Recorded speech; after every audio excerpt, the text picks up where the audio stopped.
Implementasi kelas rawat inap standar atau KRIS BPJS Kesehatan akan mulai dilakukan 1 Juli 2025. Salah satu persiapannya adalah penetapan besaran iuran baru peserta BPJS. Rencana kenaikan tersebut kini tengah digodok oleh tim bersama yang dibentuk oleh Dewan Jaminan Sosial Nasional. Dewan Jaminan Sosial Nasional telah membentuk tim bersama untuk membahas kenaikan iuran BPJS Kesehatan. Tim tersebut terdiri dari DJSN, Kemenko Bidang Pembangunan Manusia dan Kebudayaan, Kementerian Keuangan, Kementerian Kesehatan, dan BPJS Kesehatan. Berdasarkan Perpres 59 tahun 2024, besaran iuran baru tersebut sudah harus ditetapkan paling lambat 1 Juli 2025, di mana saat itu kebijakan kelas rawat inap standar atau KRIS akan mulai diberlakukan. Ada beberapa faktor yang dipertimbangkan dalam penyusunan kenaikan iuran.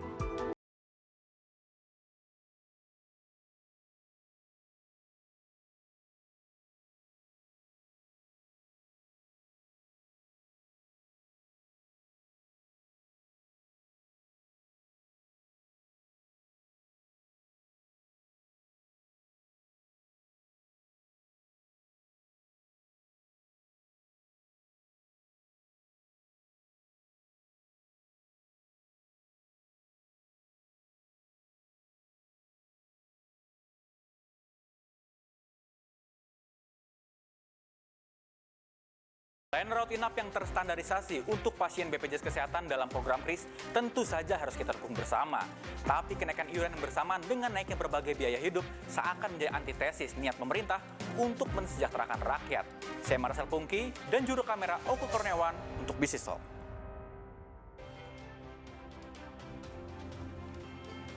Halo saudara, selamat malam. Kembali lagi bertemu dengan saya Masih Serta Regan di Business Talk. Siap-siap iuran BPJS Kesehatan bakal naik menyusul pemberlakuan kelas rawat inap standar KRIS. Berapa kisaran kenaikan yang harus ditanggung oleh peserta? Untuk membahasnya telah bergabung di studio saya menyapa Pak Ali Gufron Mukti, Direktur Utama BPJS Kesehatan. Selamat malam Prof. Selamat malam Mbak Ilona, luar biasa. Luar biasa, malam-malam tetap sehat, tetap semangat untuk membahas hal yang mungkin agak sensitif sedikit, nggak apa-apa ya Prof. Dan saya juga menyapa Pak Mutakin, Ketua Komisi Pengawasan Monitoring dan Evaluasi DJSN. Selamat malam Pak Mutakin. Selamat malam Mbak Ilona. Terima kasih, sehat selalu. Selamat malam Pak Gufron. Siap Pak Mutakin. Saya juga menyapa ada Pak Timbul Siregar, Koordinator Advokasi BPJS Watch. Selamat malam Pak Timbul. Selamat malam Mbak, selamat malam Mbak. Selamat malam Pak Dirut, selamat malam Pak Mutakin. Selamat malam Pak Timbul. Bang Timbul. Malam, mohon maaf nih, ada masalah nih. Oke siap, aman. Meskipun by phone, kita tetap bisa mengulas topik malam ini secara komprehensif, itu yang kita harapkan. Saya mungkin ke Pak Mutakin dulu sebelum saya ke Pak Dirut. Pak, KRIS berlaku tahun depan, diskusi penyesuaian iuran BPJS Kesehatan sudah sampai mana? Ya, terima kasih Mbak Ilona. Mungkin yang pertama kami sampaikan dulu terkait dengan bagaimana regulasi terkait dengan iuran ini. Jadi kalau kita lihat pertama dalam Undang-Undang SJSN pasal 17 menyatakan memang kenaikan itu, penetapan itu dilakukan secara bertahap gitu ya, atau dengan berbasis. Jadi yang kedua dilakukan dengan peraturan presiden. Nah selanjutnya kalau kita baca di peraturan presiden Perpres 82 tahun 2018 menyatakan memang direview paling lama 2 tahun. Nah, kemudian diperbaiki lagi di dalam Perpres 64 tahun 2020 bagaimana mekanisme untuk tata kelola usulan dari iuran tersebut. Jadi di situ diharapkan memang DJSN melakukan review paling lama 2 tahun, kemudian mengusulkan kepada Presiden dengan ditembuskan kepada Menteri Keuangan. Nah selanjutnya kami di DJSN berdasarkan kepada pasal tersebut pada tahun 2020 sudah melakukan review, pada tahun 2022 sudah melakukan review tersebut berdasarkan baseline yang kami lakukan. Secara review tersebut kalau kita pada baseline yang ada sebenarnya pada tahun 2022 kalau tanpa ada intervensi kebijakan apapun maka sebenarnya dana DJS kita ini akan bertahan sampai tahun 2026 akhir gitu ya. Nah, tetapi kemudian kita mendapatkan aspirasi dari Vaskes bahwa sejak hampir sudah lama Vaskes ini belum ada kenaikan tarif. Sehingga kemudian ada di tahun 2022 dengan Permenkes 3 tahun 2023 dengan dilakukan perbaikan tarif rumah sakit gitu, atau tarif Vaskes. Nah, berdasarkan kepada Permenkes itu setelah kami lakukan simulasi dalam perhitungan aktuaria, maka dimungkinkan, diproyeksikan pada tahun 2025 akhir gitu ya, kemungkinan akan ada penurunan ya dari aset neto dari DJS Kesehatan ini, sehingga kemudian berdasarkan hal tersebut, kemudian memang kita mendorong dalam Perpres 59 tadi disampaikan, Perpres 59 tahun 2024, memang kemudian memang sudah 2 tahun juga Pak Lina ya, dari tahun 2022 sekarang mau 2024. Memang kita menjalankan review itu setiap 2 tahun, kita review lagi. Memang sepertinya tanpa, ini kami sampaikan, tanpa intervensi kebijakan KRIS pun, tanpa ada intervensi KRIS pun, maka iuran ini dibutuhkan penyesuaian. Artinya Nah, oleh karena mendesak itulah untuk kemudian, dilakukan penyesuaian iuran gitu ya? Mendesak? sebenarnya ada 3 skema yang bisa dilakukan Mbak Lina ya. Yang pertama memang bagaimana mekanisme penyesuaian iuran, yang kedua dengan penyesuaian manfaat, yang ketiga dengan suntikan atau bantuan dari pemerintah. Jadi tapi kita belum hitung sampai ke tahap yang tersebut karena kita masih hitung secara teknokratis gitu ya, bagaimana terkait dengan mekanisme dengan misalnya dengan penambahan iuran tersebut. Oke, baik. Nanti saya follow up lagi ke Pak Mutakin, saya ke Prof. Sebagai pelaksana yang pegang keuangannya begitu. Nah, kira-kira begitu, apa saja yang perlu diperhatikan sebelum memutuskan kenaikan iuran? Maksudnya adalah apa yang perlu dipertimbangkan yang kira-kira itu memengaruhi ongkos setiap ada klaim? Iya, tentu yang pertama kami sampaikan bahwa yang memiliki otoritas ini penyesuaian iuran apa tidak kan bukan BPJS ya. Benar, tapi kan sebagai pelaksana pasti paling tahu nih kondisi rumahnya kita kenapa. paling tahu karena kami itu punya data yang luar biasa real time. Sehingga banyak negara pada datang nih ingin belajar gimana. Kami tahu persis setiap saat perilaku rumah sakit, bahkan seorang dokter sehari operasi berapa gitu. Nah, tentu kalau penyesuaian itu harus dipertimbangkan kemampuan atau yang disebut dengan ability dan willingness to pay dari masyarakat. Tidak hanya itu, tetapi juga dari sisi rumah sakit, dari sisi supply side, dari sisi bagaimana BPJS, terutama DJS-nya, dana jaminan sosialnya. Dan kita bersyukur ya karena dulu kan sangat defisit gitu ya. Sekarang sudah sejak 2021 ya itu sudah mulai bagus ya. Dan sampai sekarang ya kita masih ya lumayan gitu. Meskipun sekali lagi bahwa kalau ini terus-menerus karena tadi disampaikan oleh Pak Mutakin dari DJSN bahwa setiap 2 tahun itu diperbolehkan untuk penyesuaian. Nah ini sudah 4 tahun belum disesuaikan sejak 2020 bahkan lebih 4 tahun ya. Nah ini memerlukan satu mungkin ya pertimbangan-pertimbangan tadi. Tetapi sekali lagi BPJS meskipun punya data tahu persis berapa, nah, tapi bukan yang memiliki otoritas untuk penyesuaian itu. Begitu. Meskipun kenaikan diperbolehkan 2 tahun sekali, tapi kan ada namanya mendesak dan tidak mendesak. Nah sekarang situasinya yang punya rumah merasa mendesak atau tidak iurannya dinaikkan? Ya yang jelas kalau BPJS apalagi rumah sakit ya, untuk kita bisa bayar dengan baik ya tentu kita lebih cocok kalau dinaikkan, tetapi kan tidak begitu. Bagaimana kemampuan masyarakat, perlu dialog, perlu diskusi publik kayak gitu. Kira-kira berapa persen kenaikan yang cocok? Nah itu kan tadi disampaikan ya bahwa masih di dalam satu proses diskusi ya gitu ya. Meskipun ya mungkin saya bisa tahu estimasinya, tetapi belum elok kalau disampaikan karena masih di dalam satu proses diskusi oleh tim yang sudah dibentuk tadi dan sekarang masih dalam bekerja. Tapi kira-kira jauh atau tidak dibandingkan dengan sekarang? Ya yang jelas itu bahwa dipertimbangkan kemampuan masyarakat. Baik, nanti saya follow up lagi ke Pak Ali. Saya ke Pak Timbul. Pak Timbul, kalau jadi naik, berapa kisaran yang pas dan adil untuk semua? Baik untuk pesertanya, untuk BPJS-nya tentu saja, yang tentu masalah keuangannya juga harus kita perhatikan. Ya jadi pertama memang kenaikan itu menjadi keniscayaan karena secara yuridis kan pasal 38 Perpres 82 mengatakan paling lama 2 tahun kan begitu. Nah, kedua secara faktanya memang peningkatan biaya manfaat itu terus terjadi. Nah, itu harus didukung oleh biaya input oleh pendapatan iuran. inputnya itu memang mayoritas dari iuran. Ya, kalaupun ada pendapatan lain itu pendapatan investasi, pendapatan pajak rokok ya, tapi tidak signifikan, tetapi memang membantu juga. Nah, yang memang harus dilakukan adalah mengkaji untuk kenaikan iuran. Nah, mengenai berapa persennya itu memang harus dihitung secara aktuaria. Nah, saya sih memang sebenarnya sebelum naik iuran itu kan saya mendorong gitu ya bagaimana kebijakan pemerintah untuk memberikan tax ya amnesti kepada tunggakan iuran ya yang sekarang ada 20 triliun ya. Kalau dikasih amnesti diskon itu misalnya 40% aja masuk itu udah 8 triliun. Artinya bisa menambah defisit menambah pendapatan iuran. Okay. Nah, kalaupun itu sudah dilakukan, nah juga dikaji berapa persen kenaikannya. Nah, saya sih berharap itu hitungannya tidak seperti tahun 2020 yang kenaikannya di Perpres 75 itu 100% dari 80.000 ke 160. Yang walaupun akhirnya dibatalkan oleh MA, tapi dinaikkan lagi jadi 150.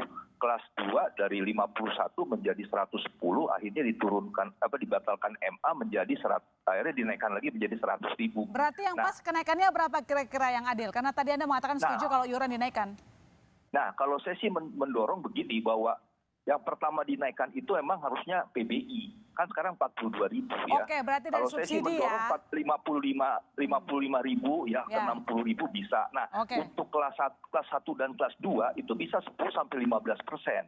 Artinya memang tentunya ini yang harus kita lihat daya beli masyarakatnya. Baik. Kalau kelas 2, kelas 1 dinaikkan 100% seperti 2020 itu nggak benar lagi gitu. Nah, jadi pemerintah harus berani juga memasang angka PBI itu naik tidak 42.000 menjadi sekarang misalnya diusulkan 55.000 gitu ya. Nah, sebenarnya DJSN sudah punya data tuh harusnya menghitung berapa sebenarnya kenaikan iuran untuk PBI. Nah, itu baik. coba Pak Mustaqim harus memberikan informasi itu karena tugasnya DJSN salah satunya adalah merekomendasikan iuran PBI kan begitu.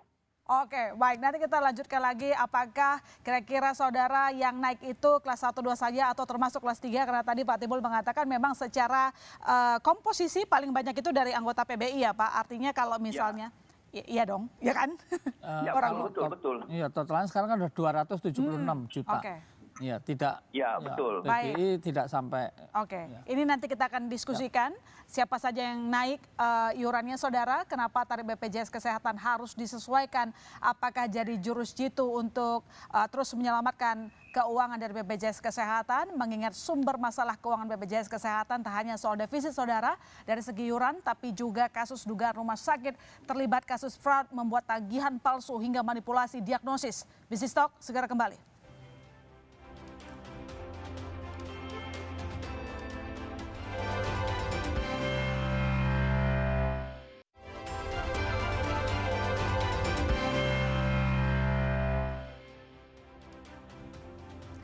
Anda kembali menyaksikan Business Talk saudara, dan di segmen ini telah bergabung bersama kita Cipta Wahyana, wartawan Sinar Kontan. Selamat malam Mas Cipta. Malam segmen baru segmen 1 tapi cukup komprehensif pembahasan kita malam ini. Sebelum saya melanjutkan pertanyaan kepada seluruh narasumber, saudara, kami sempat mewawancari beberapa masyarakat, Pak Gufron, Pak Mustaqim, terkait dengan iuran BPJS Kesehatan yang akan naik tahun depan. Berikut. Kalau saya sih nggak setuju ya, soalnya kan pertama bahan pokok naik, bahan primer naik, ya kan segala-galanya naik ya kan. Kalau menurut saya sih itu ngeberatin banget ya gitu, jadi malah tambah nyusahin gitu. Gitu sih kalau menurut saya. Kalau harapan saya ya gitu, untuk pemerintah bisa lebih gimana ya, bisa ngelihat rakyat kecil lagi lah gitu, jangan memberatkan gitu. Kalau untuk kenaikan iuran BPJS ya, kalau menurut saya pribadi sih setuju aja sebetulnya, jika memang itu seimbang dengan apa yang didapat oleh masyarakat yang menggunakan BPJS itu sendiri. Karena kan sebenarnya kalau saya merasa dengan adanya BPJS itu kan sangat membantu ya, membantu saya atau membantu siapapun yang menggunakannya untuk kebutuhan kita gitu. Kalaupun memang nantinya dinaikkan ya setuju saja sih, asal memang fasilitas yang didapat tidak berkurang dan sangat membantu untuk semuanya, harus merata gitu sih. Enggak, saya nggak setuju. BPJS untuk yang sekarang aja juga udah lumayan ya. Yang perlu ditingkatkan itu adalah pelayanannya itu biar nggak bertumpuk di rumah sakit itu gimana, jangan harganya terus yang dinaikin. Sekarang kalau misalnya BPJS naik berbarengan dengan bahan kebutuhan dasar pokok naik, sama PPN juga naik ya. Terus udah gitu belum lagi nanti ada lagi dana tapera, gaji kita naik apa enggak gitu. Bagi saya pribadi itu setuju aja sih, asalkan ada asalkannya nih. Birokrasinya dipermudah, kemudian pelayanan ditingkatkan lagi. Lalu selain itu, dibandingkan dengan negara-negara yang ada di Eropa, itu negara maju kan, kita juga tahu bahwa di negara-negara sana pajak mereka tinggi, tetapi dibarengi dengan pelayanan mereka yang bagus pada warga-warganya, seperti itu. Ya, saya ke Pak Mustaqim. Jadi rekomendasi yang diberikan angkanya terkait tadi kita juga mendengar pernyataan Pak Timbul, tampaknya juga nggak cuma kelas 1, kelas 2, tapi kelas 3 juga naik. Ini artinya dari subsidi pemerintah. Nah, rekomendasinya gimana dari masing-masing kelas 1, 2, dan 3? Ya, terima kasih. Sebenarnya ada beberapa tahapan yang sedang dilakukan terkait dengan bagaimana perhitungan dari iuran ini. Jadi yang pertama, kami di tim yang dibangun oleh DJSN melakukan bagaimana perhitungan teknokratisnya, jadi economic viability-nya. Jadi ini yang Mas tadi sampaikan oleh Pak Dirut, kita masih terus bekerja bagaimana untuk melakukan berbagai macam perhitungan dengan berbagai macam nanti bauran kebijakan yang mungkin akan kita dorong, ya kan, dalam kebijakan dari JKN ini. Tapi kemungkinannya yang sekarang dipertimbangkan itu yang naik kelas 1, 2 saja atau 1, 2, 3, Pak Mustaqim? Sampai sekarang belum bisa kita sampaikan. Jadi karena masih dalam proses-proses yang bertahap. Tapi nanti kita akan dorong juga bagaimana nanti membangun komunikasi publiknya kepada masyarakat. Jadi nanti ketika misalnya sudah ada sedikit misalnya kejelasan bagaimana kita akan melakukan dengan berbagai masa asumsi-asumsi kebijakan, maka akan kita lakukan diskusi publik. Ini yang mungkin yang penting yang kita lakukan, bagaimana nanti ketika kebijakan ini ditetapkan, ini mampu laksana dan diterima oleh masyarakat. Tadi seperti disampaikan tadi di TV kan banyak pro kontra, Mbak Ilona, ya, banyak pro kontra, tapi tentu kami akan menghitung bagaimana dengan tadi ability to pay, ya, kemampuan dari masyarakat untuk membayar iuran. Ini tadi juga Pak penting. Mustaqim kan mengatakan bahwa sekarang ini kan total dari aset juga turun dan ada 3 tadi ya, 3 hal yang bisa dijadikan solusi, salah satunya iuran, dan tentu saja bagaimana pemerintah bisa membantu itu. Nah, apakah itu menjadi masuk kajian? Mungkin belum bisa dibocorkan, tapi itu masuk kajian belum? Ya, karena itu memang diatur dalam regulasi 3 pilihan tersebut, karena memang nanti kita akan memilih apakah kemudian akan menyesuaikan iuran. Kemudian yang kedua, apakah akan dilakukan penyesuaian manfaat. Tapi kalau penyesuaian manfaat saya pikir agak sulit, ya, karena tentu nanti akan ada problem juga. Nah, yang pilihan ketiga yang mungkin perlu kita diskusikan nanti dengan pemerintahan baru nanti adalah apakah akan dilakukan misalnya suntikan atau bantuan iuran. Kalau kita lihat di periode sebelumnya, misalnya di tahun antara 2014 sampai dengan 2020 atau 2019, ya, itu bantuan pemerintah sudah sampai hampir 25 triliun. Bagaimana membantu program JKN ini. Jadi opsi-opsi itu tersedia, tetapi tentu ini akan tergantung nanti dengan tadi kan bagaimana teknokratisnya ini selesai, kemudian bagaimana nanti dengan perhitungan political viability-nya, Mbak. Jadi dengan diskusi-diskusi dengan pemberi kerja, diskusi dengan pekerja, diskusi juga dengan parlemen, kami pikir, ya, dengan lembaga-lembaga akademisi, dengan think tank, itu hal-hal yang harus kita lakukan sebelum nanti kita menetapkan terkait dengan iuran ini. Jadi baik, nanti saya ke Pak Mustaqim lagi, saya ke Pak Dirut, Pak. Tapi kira-kira Anda sekali lagi yang punya rumah, tentu itu yang akan terus kita tanyakan gitu.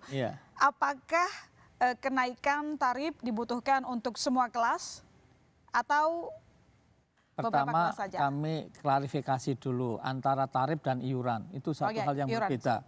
Iuran adalah sejumlah uang yang dibayarkan oleh peserta kepada BPJS, iuran. Nah, yang kedua, tarif adalah sejumlah uang yang dibayarkan dari BPJS kepada fasilitas plan kesehatan. Yang ditanyakan iuran mestinya. Nah, iuran itu tentu menurut saya ya semuanya, dan ini basisnya adalah gotong royong. Jangan sampai lupa, gotong royong itu ya yang kaya membantu yang miskin, yang sehat membantu yang sakit, yang muda membantu yang tua, kayak gitu. Jadi itu jangan dilupakan, sehingga di dalam merumuskan ya itu harus dicari satu titik di mana semuanya itu prinsip gotong royong ini tidak hilang. Oke, gitu. jadi menurut Prof di sini bahwa kalau bisa semua iuran itu disesuaikan. Ya, disesuaikan, termasuk kalau orang nggak mampu ya jangan bayar, dibayari pemerintah gitu. Nah ini yang sering orang tidak tahu. Dan pemerintah itu sekarang membayar sekitar 96,8 juta orang, pemerintah pusat itu, pemerintah daerah lain lagi ya. Jadi itu harus diketahui gitu. Jadi tentu kalau orang miskin jangan sampai bayar, kasihan gitu. Tapi kalau orang mampu jangan sampai tidak bayar. Gitu. Ini kalau ngomongin soal ini tentu saja akan lebih jauh lagi ngomongin APBN begitu ya. Dan kemudian juga sebenarnya kalau dari total jumlah pesertanya paling banyak itu PBI ya Pak. Dan juga kita jangan lupakan ada BP juga di sana yang juga harus ditanggung. Peserta bukan penerima upah atau sektor informal itu bayarnya sekarang ini 35.000 bukan 42.000. Meskipun tarifnya iurannya sendiri di Perpres itu disebutkan 42.000 yang 7.000 disubsidi. Nah, kalau tidak aktif, nah ini maka sekarang ini dianggap tidak perlu disubsidi. Mereka yang aktif lah, masalahnya kalau sekarang aktif lah tunggakannya siapa yang bayarin kan gitu. Benar, semangatnya sebenarnya gotong royong ya Mas Cipta. Dan itu penting sekali. Dari awal kita tahu bahwa munculnya BPJS Kesehatan adalah gotong royong, semangat gotong royong yang mampu mensubsidi yang tidak mampu. Tetapi dalam perjalanannya ya Pak, kita tidak bisa menutup mata bahwa ada masalah-masalah tertentu yang muncul. Karena ini, tetapi sekali lagi BPJS ini dalam tahun-tahun terakhir ini luar biasa diapresiasi oleh dunia ya. 3 hari yang lalu ISA, International Social Security Association, mengapresiasi Indonesia telah mencapai 98%. Di Jerman sebagai contoh itu lebih dari 100 tahun.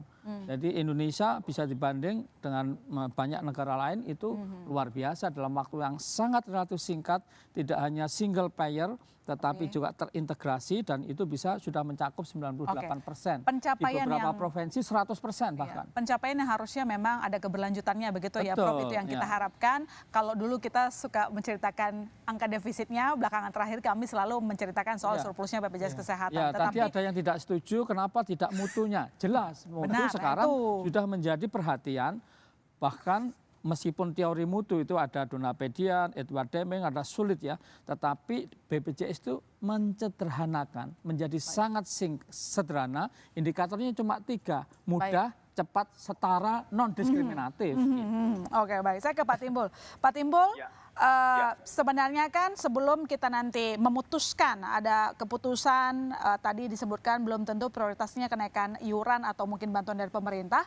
Sebelum ke sana kan sudah ada uji coba ya, Prof juga untuk kris di sejumlah rumah sakit. Dari catatan yang Pak Timbul terima, semuanya sudah memuaskan atau masih ada hal-hal yang perlu dikoreksi? Karena kalau iuran naik kan ekspektasinya kita layanannya juga semakin baik gitu. Ya, jadi pertama mau saya katakan bahwa pelayanan kita kan dinaikkan ya. Kalau kita baca di Permenkes 3 tahun 2023 kan ada peningkatan inasi bijis, peningkatan kapitasi nilainya, peningkatan manfaat, screening ditambahkan dan sebagainya. Ini kan konsekuensinya akan menambah biaya pelayanan. Nah, oleh sebab itu sebenarnya harus didukung oleh input. Input itu dari pendapatan iuran. Selama proses JKN beroperasi, naiknya ya semuanya, kelas 1 naik, 2 naik, ya kelas 3 naik ya. Kalau kita perhatikan dari 2016 ke 2020 kan 4 tahun ya, itu kan kenaikannya 19.000. 19.000 bagi 23 itu kan 82%. Jadi 4 tahun kenaikannya 82%. Kalau misalnya dari 2020 ke 2025 nanti itu udah 5 tahun. Kalau kita menyamakan 82% itu 76.000 PBI. Nah kalau 60.000 dikurangin 42.000 kan sekitar 18 bagi 42 itu sekitar 42%. Artinya kalau di kisaran 42% menjadi 60.000, menurut saya sih make sense aja gitu ya. Padahal waktu di 2016 ke 2020 kan dia naiknya 82% tuh PBI dari 23.000 ke 42, naik 19.000. Nah jadi tentunya kalau dia disamakan sama-sama 4 tahun nggak naik, Kalau dia naik 82% itu bisa ke 76.000 per orang per bulan untuk PBI. Cuman yang mau saya katakan begini, memang harus juga dilihat bahwa persoalan JKN ini kan harus juga didukung oleh stakeholder lainnya ya. Salah satu sumber pendapatan yang memang potensial meningkat itu kan adalah dari pendapatan PPU, penerima upah swasta ya. Kalau kita membaca survei kesehatan Indonesia yang dikeluarkan oleh Kemenkes beberapa waktu yang lalu di 2023 SKI 2023 ya, beberapa bulan yang lalu itu kan dipaparkan data bahwa PPU itu menggunakan PBI ada 35%. Baik. Artinya ini yang harus juga diupayakan pengawasan dan penegakan hukum sehingga PBI ini benar-benar diberikan untuk orang miskin dan tidak mampu. PPU itu harus dimasukkan sebagai yang 5%. Nah, kalau dia 35% dikembalikan ke 5% itu ya, yang iuran 4% pengusaha, 1% pekerja, itu juga akan meningkatkan pendapatan iuran. Nah, jadi tentunya ini harus didukung oleh ya pengawas ketenaga kerjaan, ya oleh kepolisian, kejaksaan, dan sebagainya, sehingga PPU harus membayar 5%, PBI kembali kepada masyarakat miskin dan tidak mampu. Nah, tentunya juga ini juga harus kita lihat ya tentang kris ya. Tadi pertanyaannya kris, menurut saya sudahi saja perdebatan kris itu 1 ruang perawatan atau 3. Menurut saya tetap 3 saja supaya ada aspek gotong royongnya.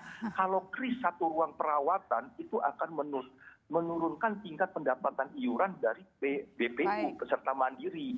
Nah, jadi kembali kita nggak perlu berdebat lagi tentang kris 1 ruang perawatan, 3 ruang perawatan, tapi standarisasi kelas 1, kelas 2, kelas 3, sehingga ada gotong royongnya seperti itu. Oke, baik. Saya sebetulnya ingin nambah informasi sedikit penting tapi untuk Pak Timbul, bahwa yang PBI itu sekarang ini antara premi per member per month yang diterima sama cost yang di-spend untuk PBI ya tadi, itu sudah melebihi 100%.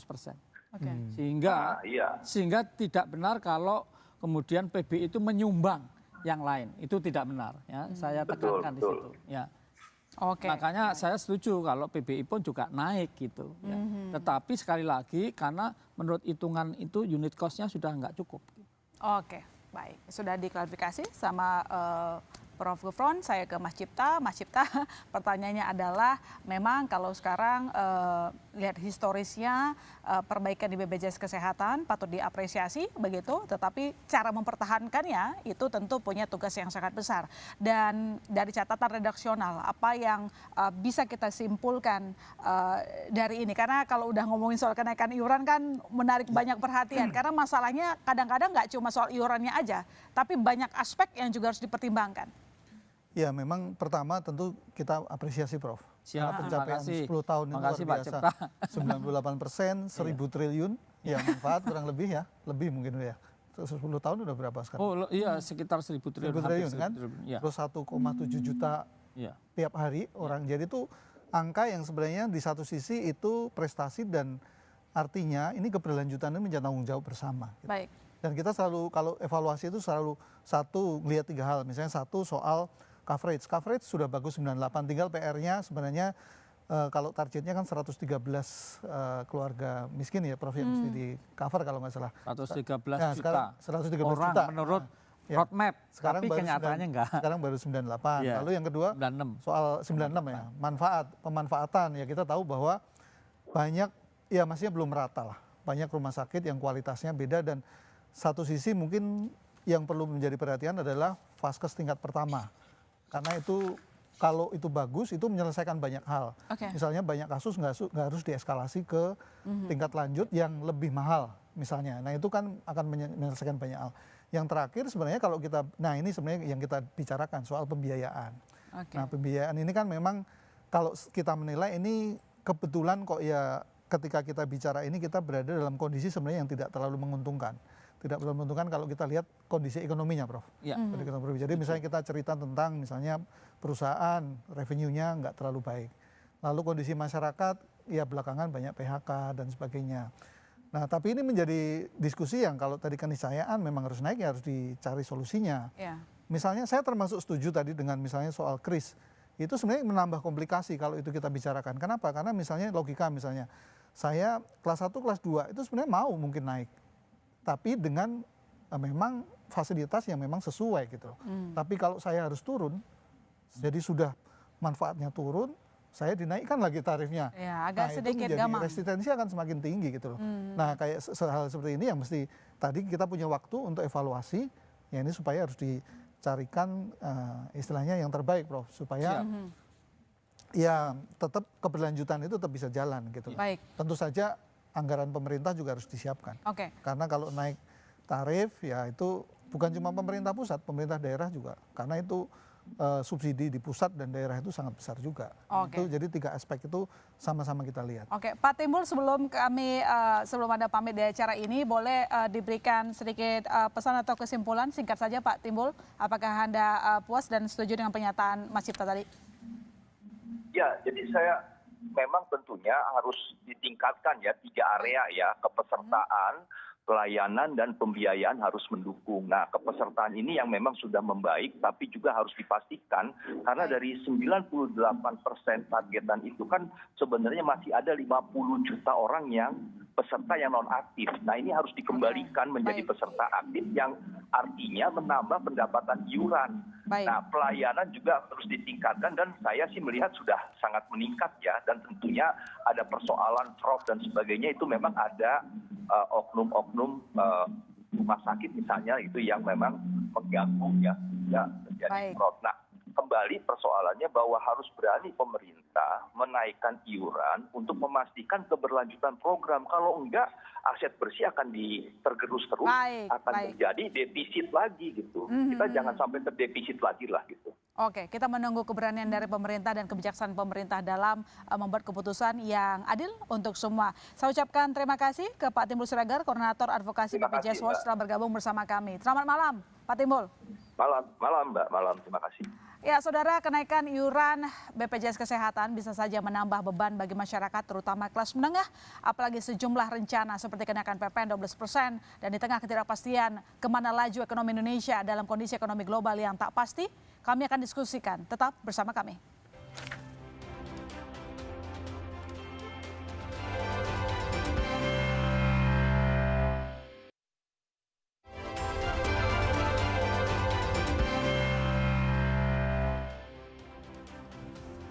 Ya, Saudara, kenaikan iuran BPJS Kesehatan juga membuat pelaku usaha teriak. Berikut tanggapan dari Danang Gerindra Wardana, Dewan Pakar Apindo, sekaligus Direktur Eksekutif Asosiasi Perstektilan Indonesia.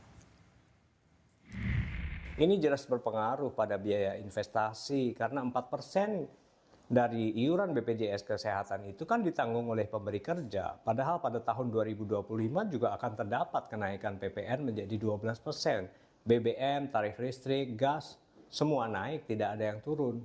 Nah, sudut pandang pemerintah ini yang harus digeser karena terbiasa melihat dunia usaha sebagai sapi perah. Intinya, kenaikan BPJS Kesehatan akan memberatkan dunia usaha lah. Dan tentu saja juga para pekerja. Saran saya, pengelola BPJS Kesehatan tidak boleh egois, lebih baik memperbaiki kebocoran income yang banyak dituding dalam pelayanan BPJS Kesehatan daripada menaikkan iuran yang memberatkan rakyatnya. Itu dia tadi tanggapan dari pelaku saya ke Pak Gufron dengan adanya nanti penyesuaian iuran, begitu kita sebutnya. Nanti kira-kira apakah nanti juga akan ada kenaikan tarif dari pelaku usaha begitu? Tentu ya kita memikirkan, kan tim sedang bekerja ya untuk itu. Tentu dari tim ini akan mengkaji secara lebih komprehensif yang adil gitu. Intinya adalah konsep gotong royong tadi.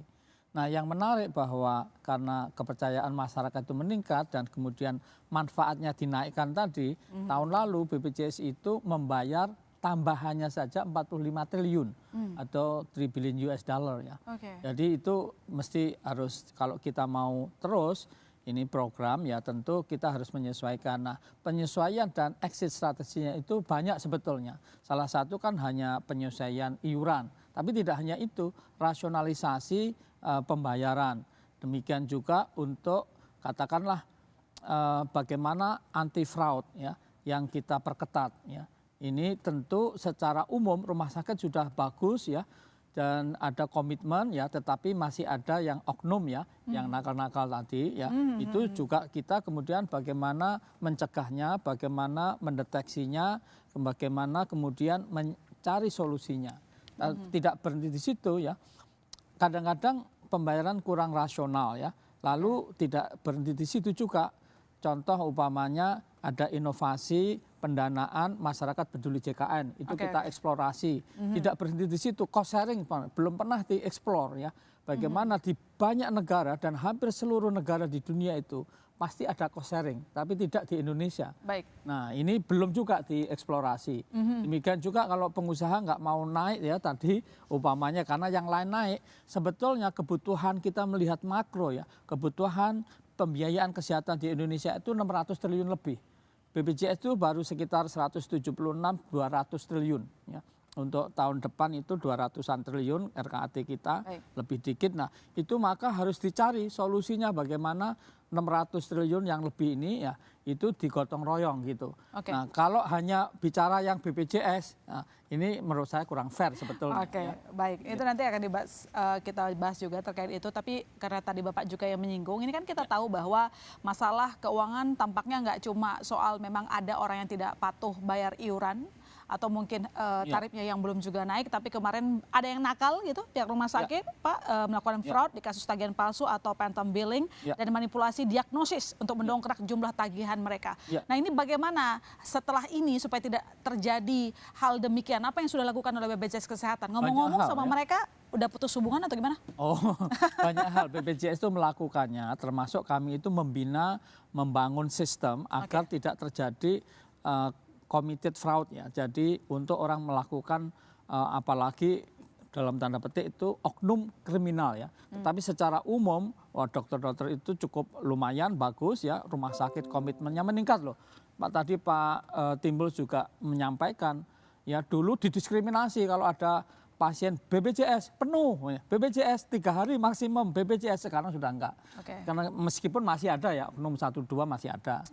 Nah, tetapi tidak berhenti di situ ya, kita kemudian membangun namanya tim kendali biaya mutu ya untuk bisa mengecek itu. Termasuk di tingkat pusat kita ada namanya Medical Advisory Group.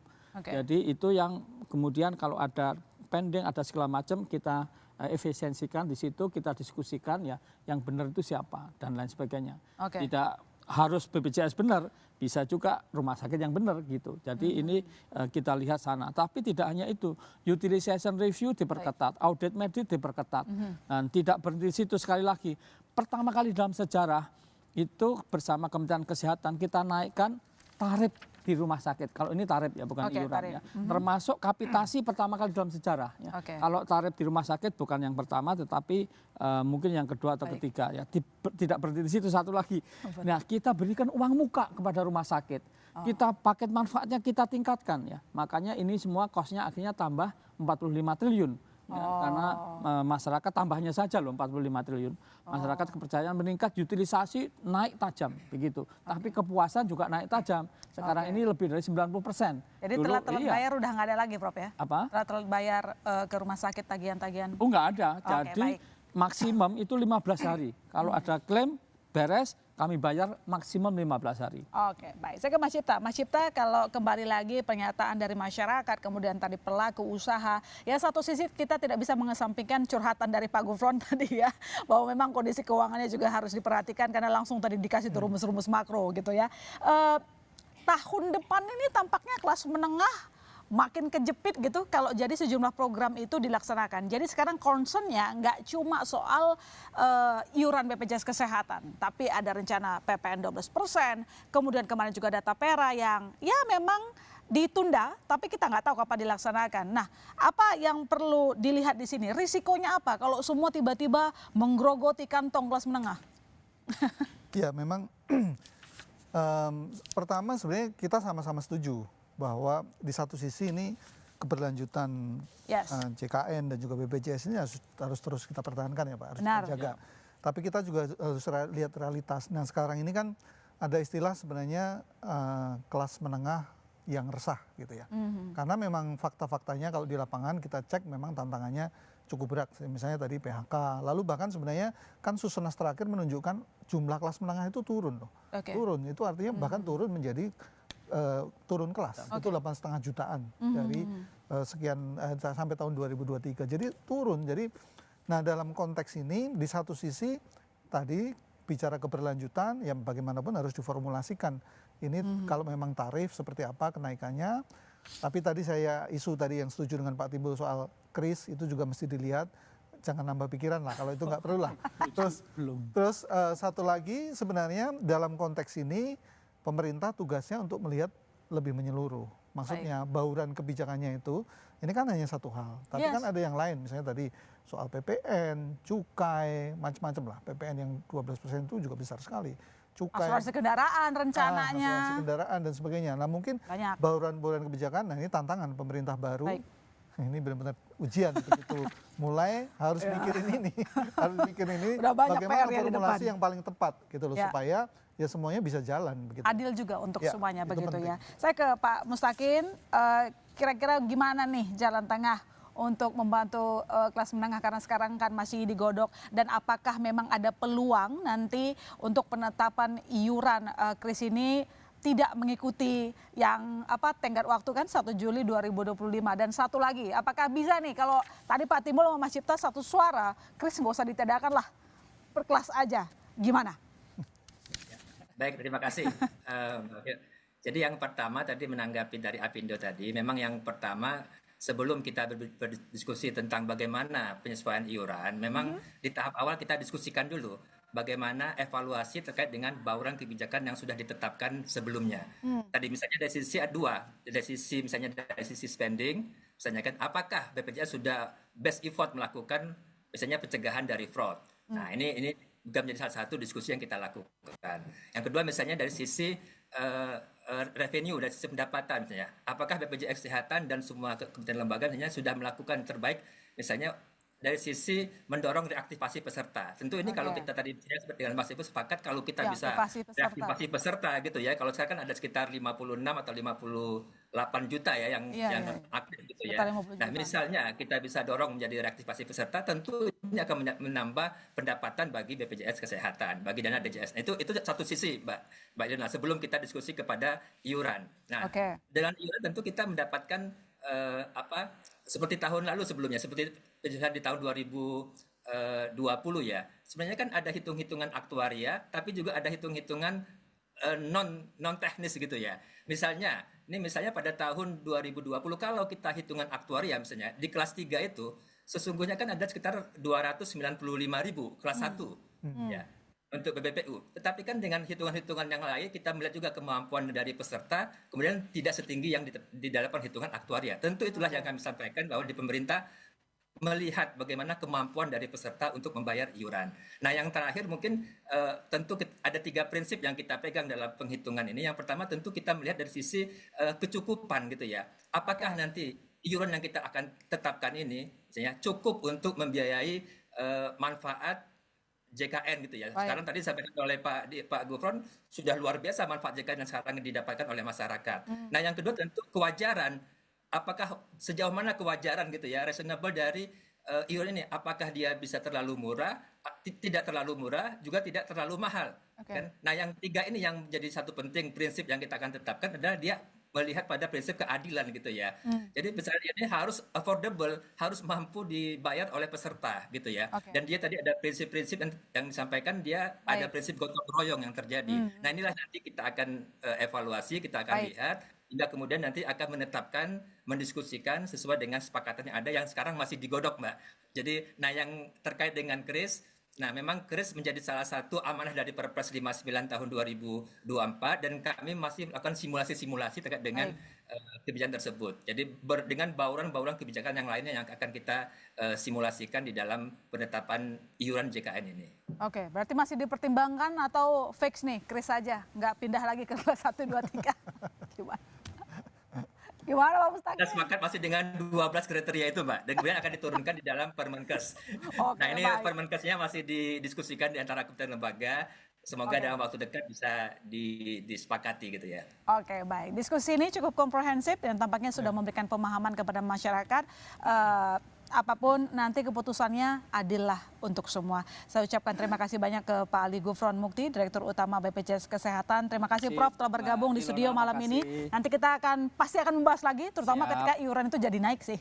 Saya juga ucapkan terima kasih ke Pak Mutakin, Ketua Komisi Pengawasan Monitoring dan Evaluasi DJSN. Terima kasih Pak Mutakin telah bergabung diskusi malam ini. Sampai ketemu diskusi-diskusi berikutnya. Dan tentu saja saya ucapkan terima kasih banyak ke Mas Cipta Wahyana, wartawan Syil Kontan. Menolong Pak Prof, kita jaga kesehatan ya Prof. Nah, itu yang penting. Mencegah itu yang sangat penting. daripada repot nanti gitu ya. Jadi mengurangi klaim juga gitu. Baik, terima kasih. Itu harus dikurangi gula, kurangi garam, kurangi lemak, ya aktif. Benar. Kurangi makan nasi. BPJS Kesehatan memang kita punya jaminan kalau lagi sakit saudara, tapi yang paling utama jagalah kesehatan kita bersama begitu. Setuju. Dan saudara jangan kemana-mana, Business Talk masih akan segera kembali.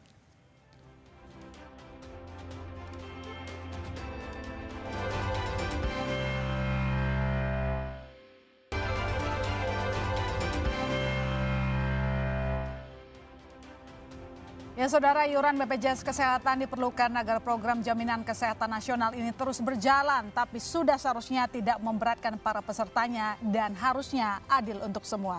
Dengan demikian saya Mahasiswa Tarigan undur diri, sampai jumpa Selasa depan di Business Talk.